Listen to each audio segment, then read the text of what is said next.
Good day, folks, and welcome again to the Wings of Faith Ministries podcast. Al and I, in the last couple of weeks, have been covering the subject of intercessory prayer.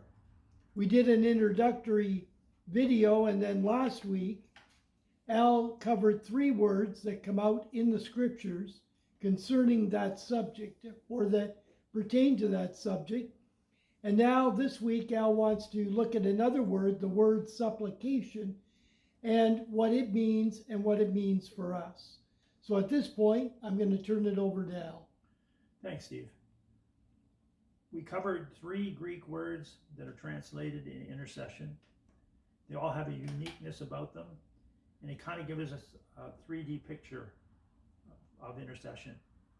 The first word that we looked at was basically God picks you.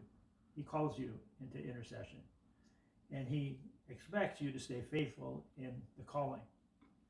Word number 2, intercession with someone standing in the gap will produce a good result.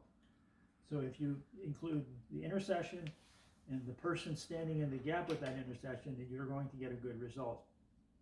And finally, a word that's only found one time translated in Romans chapter 8, I believe it's verse 26, is finish your assignment and your prayers will go over and above what you ask or think. Now let's look at the word supplication. Supplication is very much like intercession. And it's just like intercession except for one area. And that is supplication can be done for yourself as well as others. Where intercession is done for others.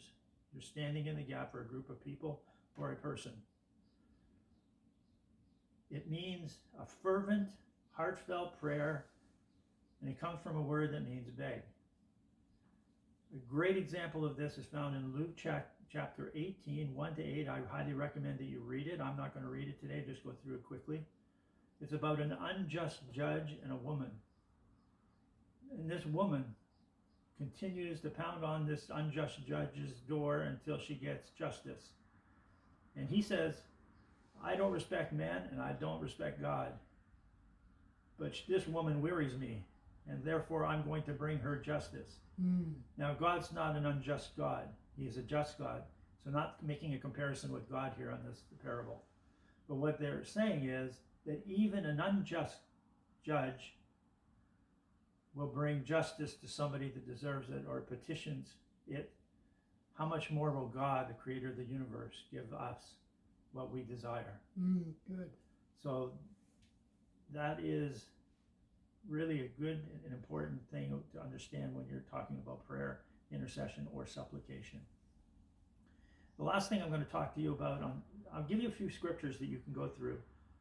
1 Timothy 2, verse 1, 1 Timothy 5, verse 5, 2 Timothy 1, 3, James 5, 16, and 1 Peter 3, 12. They all talk about supplication. It's good to read on the subject.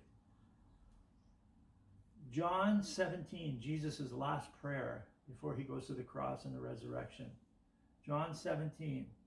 You can break that prayer up into 2 parts, from 1 to 11 and 12 to 24, I believe. And you'll have the first 1 to 11 is supplication. Jesus is praying for himself and others, but he's praying for himself also. And the last part of it, from 12 on, he is praying for his disciples exclusively. So you see an example of supplication as opposed to intercession, and you very much see that they're companions. They're companions in faith, they're companions in prayer. So that's the word of the Lord for supplication and intercession. We'll see you next week on a new topic. Thanks, Al. We'll see you again next week. All right.